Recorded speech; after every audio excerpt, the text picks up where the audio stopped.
Next question comes from Italy, Luca Rossini from RAI. Luca?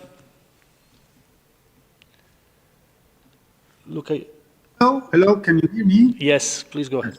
Okay, so regarding the contact tracing, what would you suggest to country like Italy to integrate manual and digital contact tracing in order to speed up not only the national process of contact tracing, but even the broader process of international process of contact tracing, which is very important when the border will be opened again?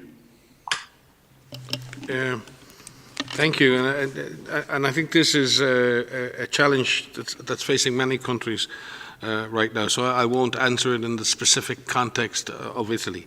I think when you speak to professionals in Korea and Singapore about what they did to make their contact tracing more effective, they will first and foremost tell you that they got more boots on the ground, that they went back to the basics of public health.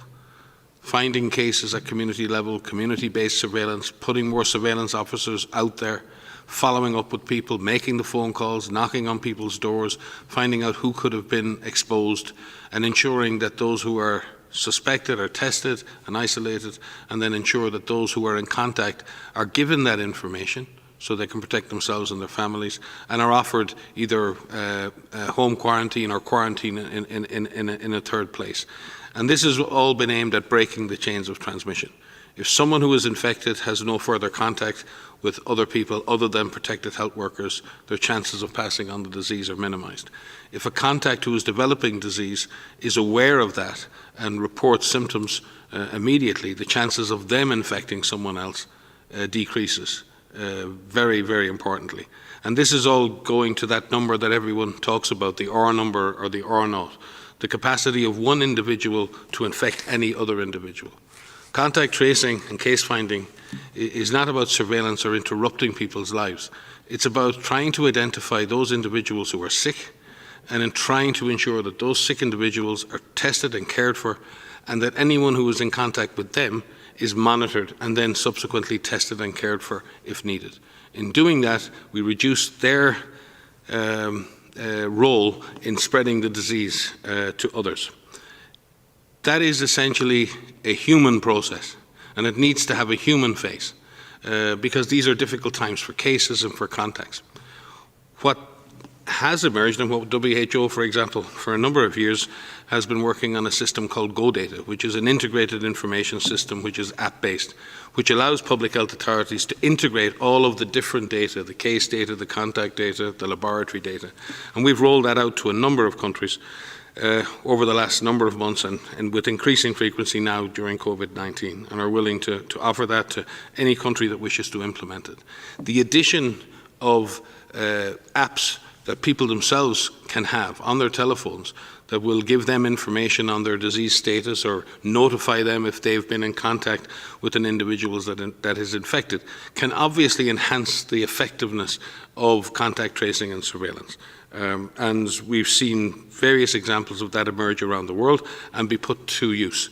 They are an additional measure that will potentially enhance the efficiency of the contact tracing process, but they won't do it by themselves. In doing that, and we're very grateful for those countries and those companies and those innovators who are working on such tools, and we're talking with them every day, what we need to ensure as we roll out those tools, number one, that they enhance that process, and they're not seen as a replacement for shoe leather epidemiology. They're not seen as a replacement for the basic human workforce, the army we need to go out there and find cases. They can enhance the work of that workforce, but they can't do the work of that workforce. If we add those tools and give an extra boost to that process and become more efficient, then we'll get rid of this virus more quickly. But we also have to consider, and very carefully within this, that these tools must be used for that purpose and that purpose alone. And we have to take into account people's personal data protection, protection of their data, protection of their privacy, and ultimately protection of their human rights. I think all countries are trying to approach this in a very balanced manner, but we do believe that such tools are useful. We're very, very grateful to see the innovation, but we are very, very keen to stress that IT tools do not replace the basic public health workforce that is going to be needed to trace, test, isolate and quarantine.